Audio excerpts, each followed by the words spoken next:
میں کہتا ہوں سلمان ندوی فرعون هذه الامہ، مولانا سجاد نعمانی صاحب، آپ کو میں کہتا ہوں سلمان ندوی فرعون هذه الامہ، وهؤلاء الزنادقہ یریدون ان یجرحوا شہودنا، اور یہ زندیق لوگ اصل ان کا ارادہ یہ ہے کہ ہمارے گواہوں کے اوپر جرح کریں۔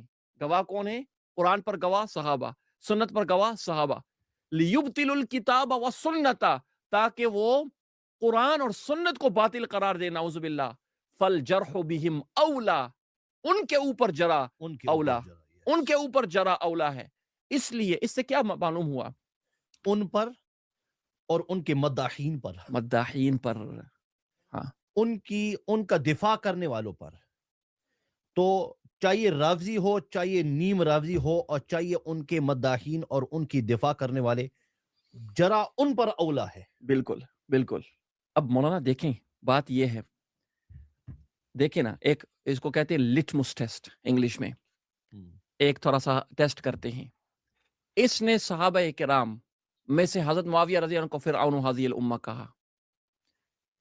ایک خون ہوتا ہے نا، ایک غیرت کا، کہ رگ ہوتی ہے ہر انسان کے اندر، اس رگ کو جگانے والی مختلف چیزیں ہیں۔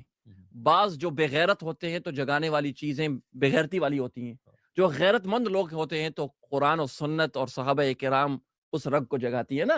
اچھا، میں کہتا ہوں سلمان ندوی فرعون هذه الامہ، مولانا سجاد نعمانی صاحب، آپ کو میں کہتا ہوں سلمان ندوی فرعون هذه الامہ۔ اب دیکھتے ہیں ابھی ہاں کہ مولانا سجاد نعمانی صاحب کی رگ اٹھتی ہے یا نہیں، پہلی تو بات دکھ ہوگا یا نہیں، دکھ ہوگا یا نہیں، کیونکہ اصل سوال یہی ہے نا۔ انہوں نے حضرت معاویہ رضی اللہ تعالی عنہ کو کہا فرعون هذه الامہ۔ بالکل۔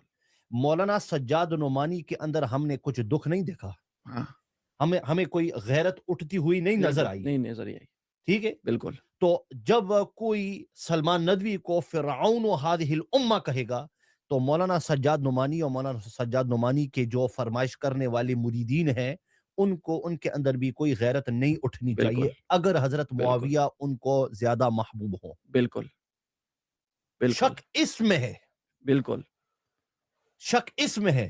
بالکل، جب حضرت معاویہ کو گالی دی جائے پھر تعبیرہ وہ انشاءاللہ ہم پہنچیں گے، انشاءاللہ مولانا آپ ختم کریں، پھر نہیں انشاءاللہ ہم ٹھیک ہے پہنچتے ہیں ٹھیک ہے، انشاءاللہ۔ ان